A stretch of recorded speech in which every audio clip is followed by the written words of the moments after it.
Okay guys, mag-unboxing tayo ngayon dito ng power supply. Binili ko sa sa Shopee. So,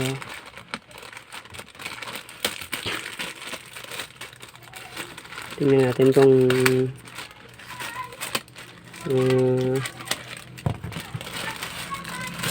current ba yung kanyang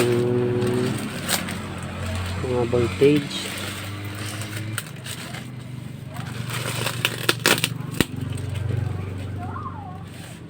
So guys, regulated DC power supply. Yan. In China.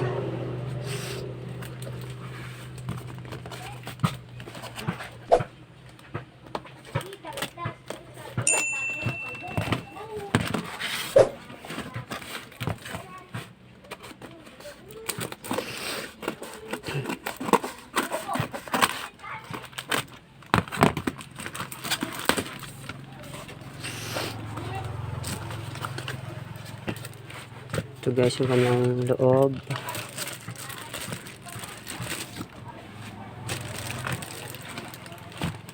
Ang liit lang niya guys, oh. Parang malaki lang siya sa sa mga welding machine na portable. So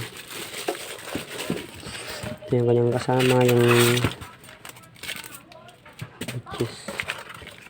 ito, meron din siyang manual.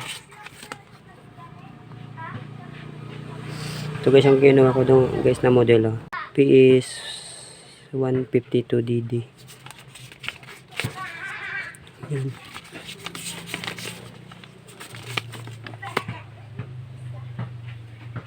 Ito guys 152DD. Meron din siya guys nakasama na ito yung kanyang mga cord.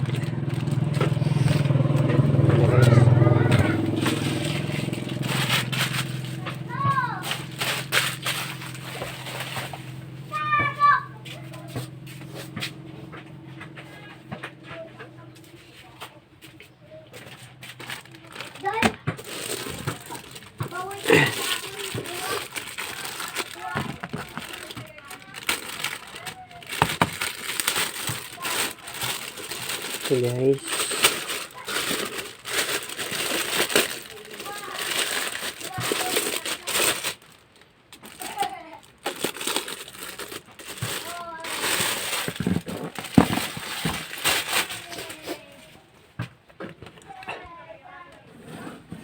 ito guys yung kanyang itsura. Yan, 152DD yung kanyang model. Power on. Naka-power na. Ito guys yung kanyang likod. Yan. Mayroon siyang transistor ito. Ito. Malaysia brand. Meron ding fuse.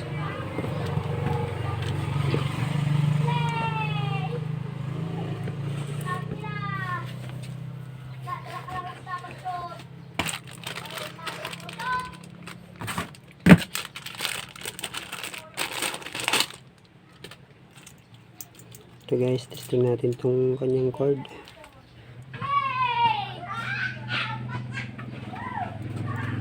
Ito yung positive at saka negative. Ito rin guys yung parang katulad din ito. Ito, konektado to at saka ito, konektado din. Yan. Lagay natin dito yung black sa ground. At yung positive dito din.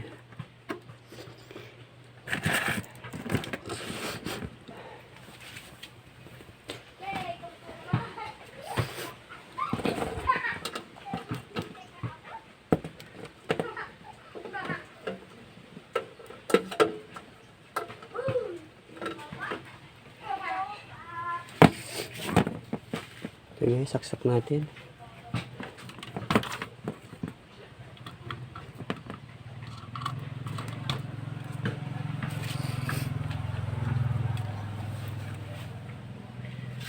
So yan. Ano ba ito? Nakita.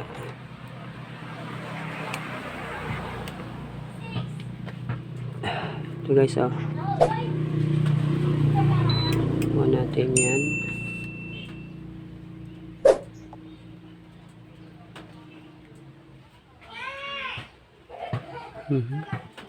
Hindi. So na guys, set up ko lang yung camera. So ito na guys. Ito guys, meron ako ditong Lenovo lobat to guys eh.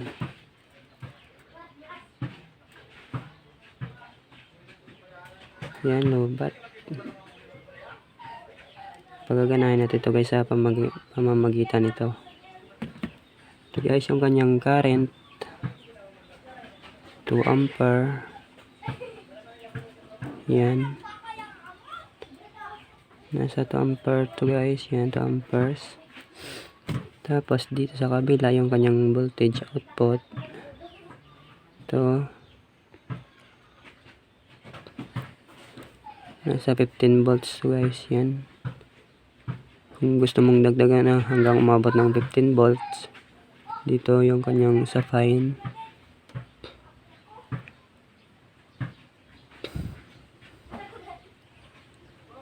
Yan guys, 15 volt. 0.2.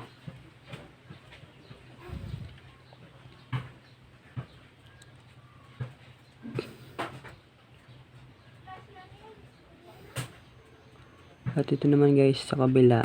Andali. Dito meron ditong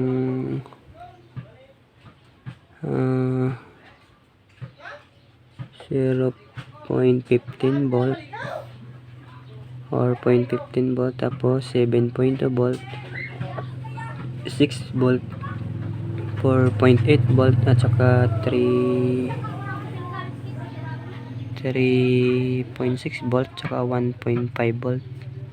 Yan. Kung gusto mo guys, para hindi ka na dito hindi ka na magpihit-pihit dito. Halimbawa gusto mo sa paglagay ng sa cellphone na 3 point, lang kadalasan doon ginagamit, 3.7. Dito 3.7 to guys. Yan. Hindi mo na kailangan dito. Kung gusto mo dito, lang oh. Yan, may 7.2,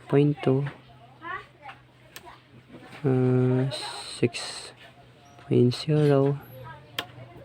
4.8, yan, 3.6 at saka 1.5. Yan.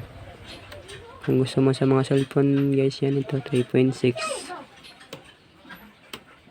para madali hindi ka na magpihit-pihit.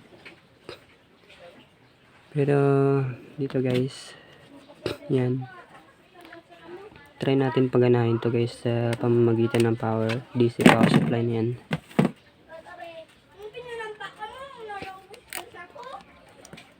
Ito guys, kung hindi nyo naman makita yung positive at saka negative dito, meron naman naka-indicate dito guys na yan, negative at saka positive sign. Gayahan nyo lang guys sa battery. At saka naka-indicate naman dito yung kanyang voltage, yun 3.8 volt. Yung kanyang para mapagana nyo yung unit na to guys. So tingnan natin, dito na lang tayo guys.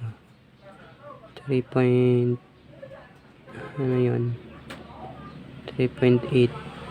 Yan guys, okay na yan, 3.7. Tingnan natin to guys. Ito yung kanina yung negative.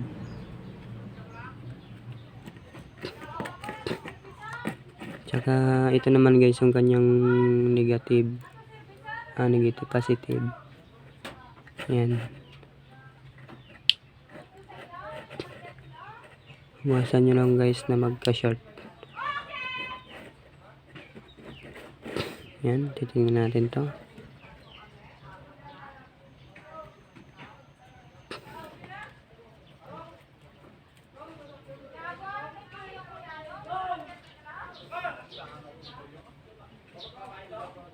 Yan, kumain na guys ng ampere guys, oh. Ibig sabihin walang shorted at gumagana yung unit. Yan. Android.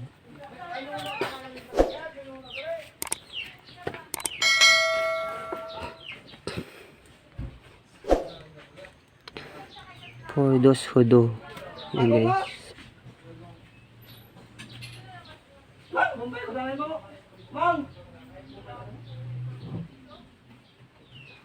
Ito talagang masaktan mo isa? Wow, dali. Ako wala idea. Kagigamit ka rin yan ng kanya. Bahala na sa'yo. So yan guys, gumana yung cellphone natin guys. Kahit yan, tulang battery.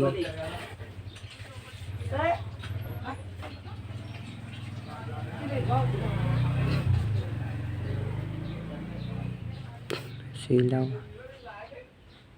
Tingnan natin magpatugtog.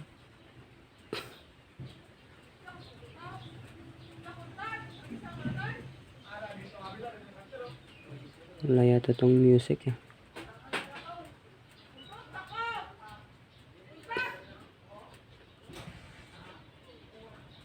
Ito guys.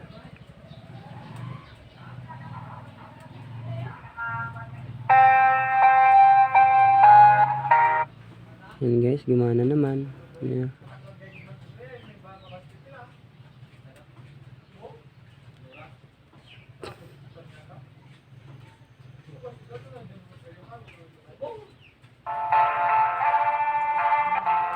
Yan guys.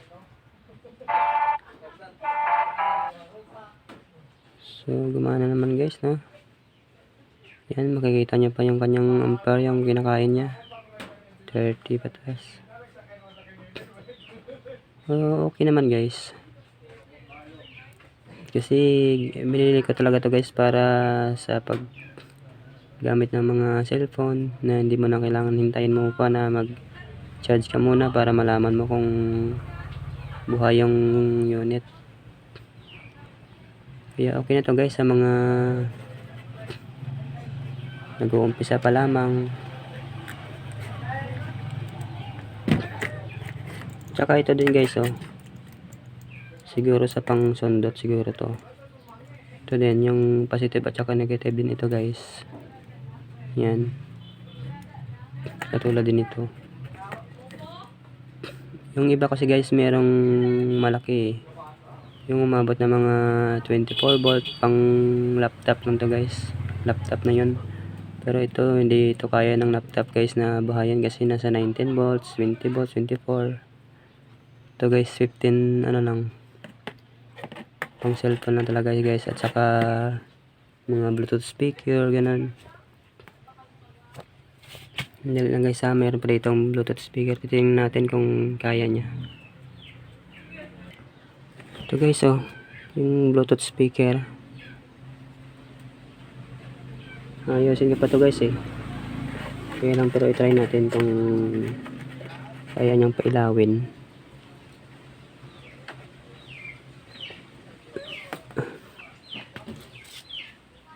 Ito yun guys yung kanyang battery 3.7 din. So dito guys sa pagkakataon na ito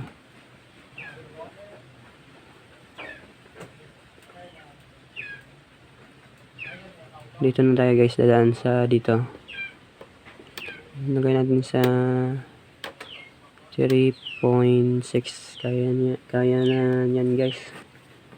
Tsaka dito dapat alam nyo rin yung kanyang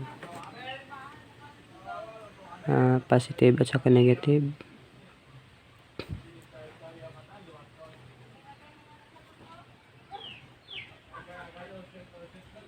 Ito guys ang kanyang negative sa kabila at saka positive din sa kabila.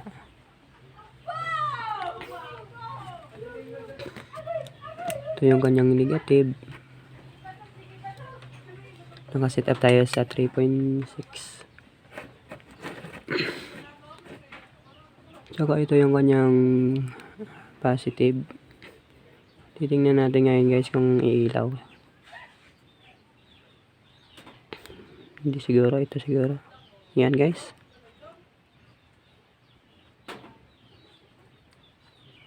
Yan, gumana guys. Ibig sabihin guys, yan, buo pa to guys. Parang naputol ang kanyang mga speaker, yung kanyang battery. Yan. Okay, okay pa naman to guys. Yan, umana rin guys. At saka kapag mag-short pala to guys, nabasa ko sa manual dito, tutunog to guys pag mag-short. Tingnan natin, i-short natin guys. Yan, kita nyo guys, umilaw dito. Kasi nag-short. Oh, i-short ko guys ngayon guys, oh. Yan, tumunog at saka nag-0-0 na siya. Ibig sabihin, nag-short at saka tumunog to guys. Ito yung guys yung maganda dito, may indicator. Para malaman mo kung nag-short o may shorted ba o wala. So, dito lang guys. Sa hindi pa nakapag-subscribe, please subscribe and pakihit na rin guys ang notification bell. Para ma-update pa kayo sa susunod ko pang mga video. Yan guys yung kanyang model guys. So, maraming salamat guys sa panonood. God bless.